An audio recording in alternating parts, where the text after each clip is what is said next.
Acción.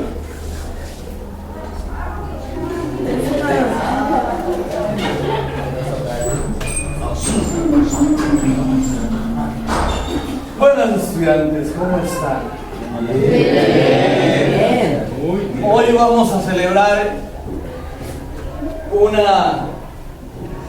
un acontecimiento bien interesante dentro de esta clase de filosofía, y es hablar de nuestra libertad. Hablar de nuestra libertad no es cosa fácil, porque lo que hemos experimentado durante 200 años bicentenario es la esclavitud. La entrega de nuestra vida, la entrega de nuestras tierras, la entrega de nuestra identidad. No tenemos identidad y debemos construir esa identidad. La filosofía de la liberación, que ya lleva algunas décadas, buscó la identidad, pero eso de la filosofía de la liberación se olvidó y catalogaron más como revolucionarios a los filósofos que hablaban de libertad, que se inspiraban en el éxodo bíblico, cuando Moisés sacó al pueblo de la esclavitud, y se inspiraron en América Latina, hicieron teología de la liberación, hicieron filosofía de la liberación. En torno a eso siempre se hablaba de la libertad. Hoy casi no hablamos de la libertad. Por eso hoy vamos a discutir y vamos a debatir y vamos a hacer una disertación seria, una discrepancia sobre ese bicentenario, que no se cumple solamente el 20 de julio, porque en 1810 solamente se dio el grito de la independencia. Fue en 1819 cuando el pueblo encontró la libertad, pero encontró la libertad de una forma no pacífica, después de una batalla. Ustedes saben qué es lo que sucede en una batalla, por lo tanto nosotros somos hijos de una historia violenta. 200 años de historia. 200 años de historia. 200 años de sufrimiento, tristezas, 200 años de dolor, lágrimas y sangre derramada por el pueblo. América Latina no tiene libertad, ni autoridad, ni identidad. Simplemente América Latina es una copia de los europeos y de los gringos, al saber que nuestra religión hasta viene del oriente. Queremos que se cumplan nuestros derechos. Queremos libertad. Queremos identidad. Desde 1492, cuando llegó Colón con la quinta, la Pinta, la Niña y la Santa María, el pueblo aborigen perdió su libertad. Hay 5 momentos en esos cortes sincrónicos de la historia de Colombia. El primer momento es la historia aborigen, el pensamiento de nuestros aborígenes, de las comunidades raizales, de las comunidades que estaban aquí y que perdieron su identidad. El segundo momento es el momento de la transculturación, cuando una cultura entre comillas más fuerte llegó y arrasó con otra entre comillas menos fuerte. Al menos no era tan violenta. El segundo momento lo prosigue un tercer momento, que es la llegada de la evangelización a América Latina. Y con la evangelización llegó la escolástica. Y todo lo que nosotros llamamos colonia fue una edad media tardía en América Latina, donde se estudió a Aristóteles, a Santo Tomás y a todos los filósofos antiguos y los filósofos, todos los filósofos medievales, y se impusieron normas parecidas al feudo. Y aquí en el nuevo reino de Granada se vivió una edad media tardía, porque Colombia nunca tuvo edad media ni edad antigua. Eso, cuando hablamos de edad media, edad antigua, estamos hablando de la historia de Europa. Incluso aún hoy, algunos restos de la educación todavía se enseña como si fuera la edad media. Aún hoy hay personas que viven en la edad media. Un cuarto momento bien interesante para América Latina es cuando llega el positivismo y cuando llevan la filosofía de la ilustración de Rousseau. ¿De quién más? Segura. Estamos hablando de Rousseau, estamos hablando de Diderot, de D'Alembert y de todos los filósofos franceses que buscaron la libertad por medio de la ideología. Todas las ideologías llegaron a América Latina y también llegó el positivismo. Y el sacerdote José Celestino Mutis trajo a América Latina un experimento científico y fundó lo que hoy conocemos como el Jardín Botánico.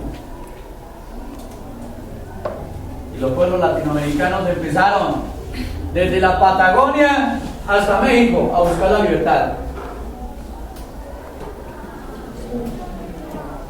Es el quinto momento, es el momento de la República en Colombia. Es el momento de la República en Colombia. Una república que después de el grito de la independencia vino la patria aboga, en honor al desconocimiento de las normas para gobernarse. Y luego viene la reconquista con el señor Morillo, y luego Bolívar y Santander. Dos personajes que son como el agua y el aceite, tan diferentes el uno del otro, sin embargo se unieron para ir en contra, en batalla contra los españoles, derramando de por sí mucha sangre, sangre que se sigue derramando aún en las familias colombianas, sangre que aún sigue derramando la guerrilla en Colombia, sangre que se sigue proclamando y se sigue volviendo novela en las narconovelas, sangre que aún corre por la tierra. Por lo tanto, muchachos, nos vamos a debate, nos vamos a disertación, y los invito, pasen al centro los que van a debatir por este país, los que van a sacar la cara después de estos 200 años. Esa historia hay que revivirla. Esta historia tenemos que revivirla. Esta historia no debemos cambiarla, pero sí debemos encontrarle otro sentido.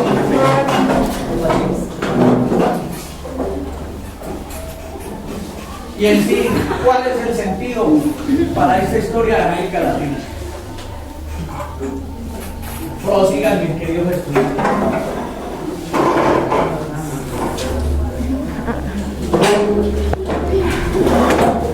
Lo que conocemos actualmente como Colombia fue un país que alguna vez tuvo libertad y una propia cultura, pero lo que conocemos ahora podríamos decir que no tendríamos identidad por lo que por la colonización y actos que se vivieron actualmente.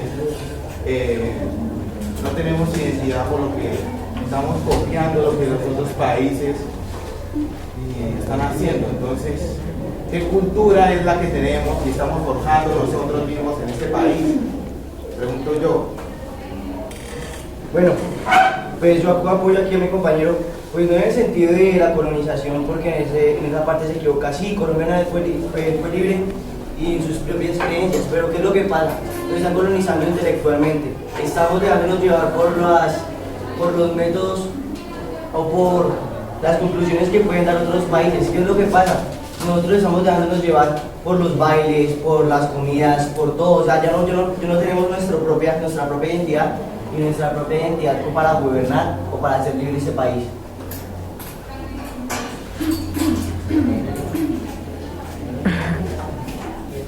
Bueno, es decir que nosotros como país latinoamericano somos copias de las naciones europeas y de Estados Unidos, las cuales llegaron acá con propósitos de por decirlo, lavar nuestro cerebro por medio de sus ideologías para que nosotros nos convirtiéramos en sus armas humanas para ellos poder desarrollarse dentro de nuestras culturas, dentro de nuestras civilizaciones. Por eso es importante reconocer que nosotros somos capaces de pensar por nuestra propia cuenta si reconocemos la fuerza de ideologías o la cantidad de cultura que tenemos dentro de nuestra misma sociedad, la cual puede lucirse si nosotros lo permitimos. Porque si nosotros seguimos permitiendo que otros países nos vengan con sus ideologías, vamos a seguir aferrados a lo que ellos decían para nuestro futuro. Yo pienso que no es tanto las ideas que ellos nos venden, sino que es el pensamiento que muchos de nuestros gobernantes tienen y copian, obviamente, de los otros países. Ejemplo, muchos de nuestros presidentes no fueron educados de acá en Colombia, tienen un pensamiento diferente, tienen un pensamiento desde otros países, sea de Estados Unidos. ¿Y qué es lo que hacen con el pensamiento? Con ese pensamiento lo traen aquí a Colombia y lo que hacen es implantarlo. ¿Qué consecuencias trae eso? Trae, por ejemplo, en el Amazonas hay mucho territorio que ya no es ni siquiera de Colombia. ¿Qué es lo que nos queda realmente de este país si el pensamiento se fue y el territorio se está yendo? Creo que nos falta identidad, prosperar por nuestras ideologías y estar en un gobierno firme que sea autónomo de nosotros. Toda la vida nos hemos pasado los colombianos a estar en contacto con otras culturas y no nos damos cuenta de nuestras propias culturas, de nuestras propias civilizaciones. Y siempre nos hemos dado a confiarnos de todo lo que transcurre a mediados que los siglos van evolucionando. Siento que nos falta liderazgo para establecer una sociedad fuerte. Siento que nos falta autonomía para conseguir nuestras propias metas y objetivos que Colombia quiere establecer. Colombia, Latinoamérica le falta, como lo he dicho, liderazgo, prosperidad, adquirir nuestras propias ideas sin necesidad de estar copiándonos de las demás civilizaciones. No podemos hablar de independencia, no podemos hablar nada de libertad cuando nosotros mismos somos prisioneros de nuestra mente. Estamos creando una forma de educación mediocre en este país. Cuando hablamos de educación nos estamos llevando a nuestro futuro, estamos pensando en nuestro futuro. ¿Y qué está pasando con nuestro futuro? Estamos creando un hacinamiento en nuestras mentes, no nos estamos aclarando las ideas. Además, el hombre solo puede ser libre por medio de la educación. No es más lo que la educación hace que lo que el hombre puede hacer solo con la mente. Si tenemos una mentalidad pobre, vamos a ser pobres.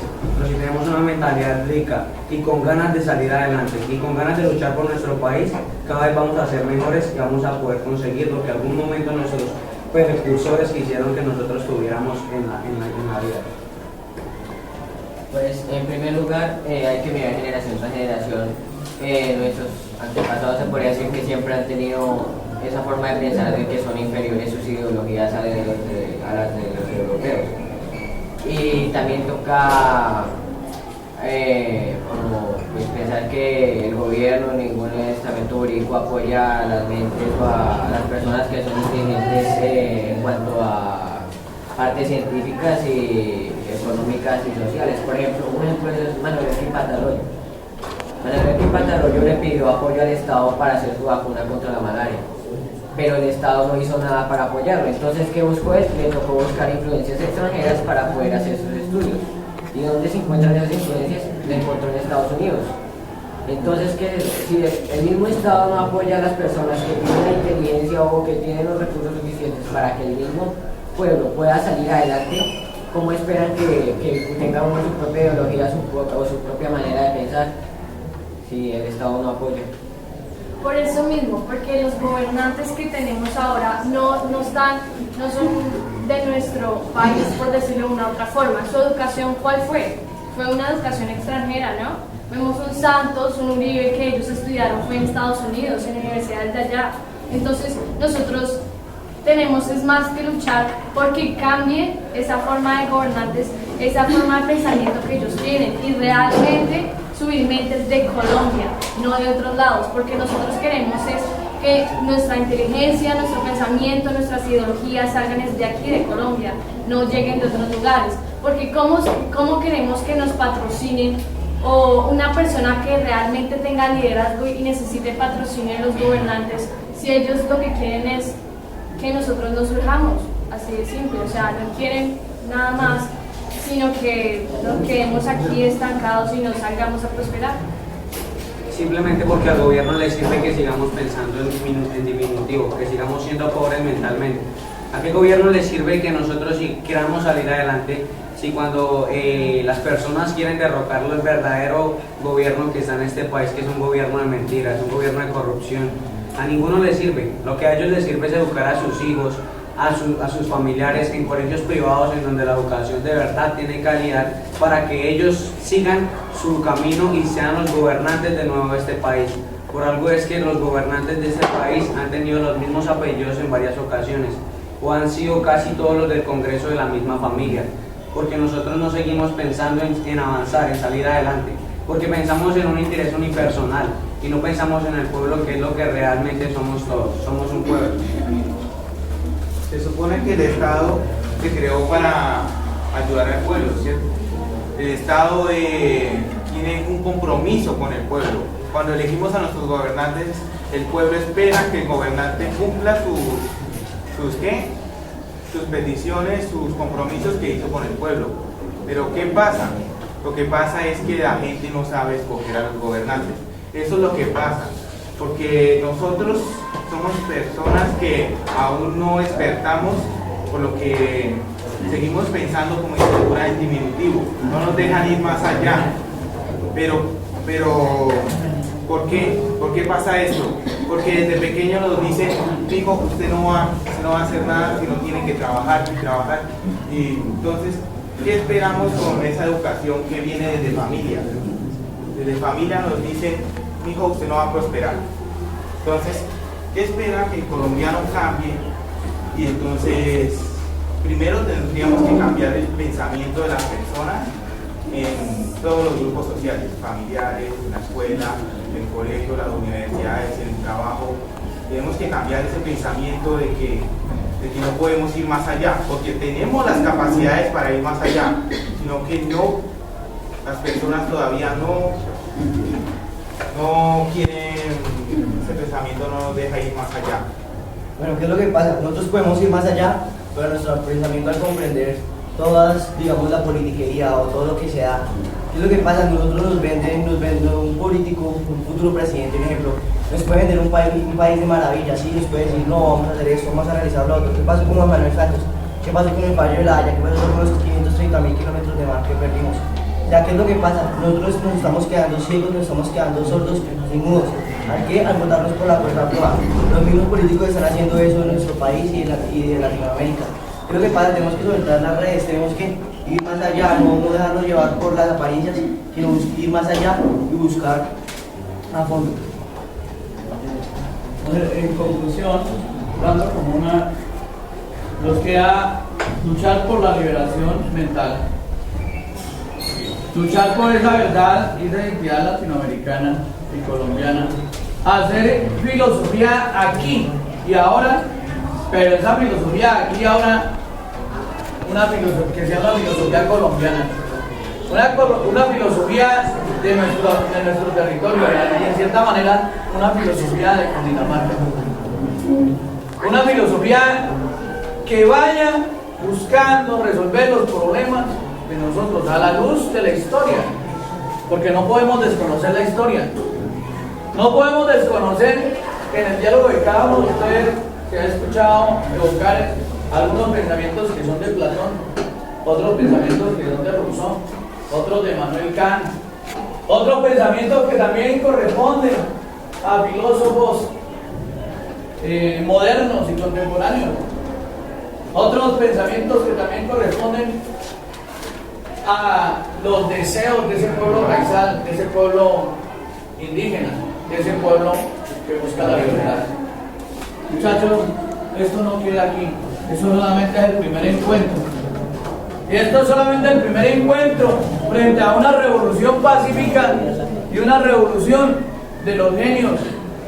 Ya estamos cansados de las revoluciones sanguíneas, ya estamos cansados de tanta sangre derramada, ya estamos cansados de la violación de los derechos humanos para buscar la libertad. Vamos a buscar esa libertad por medio de una revolución pacífica, una revolución que nos lleve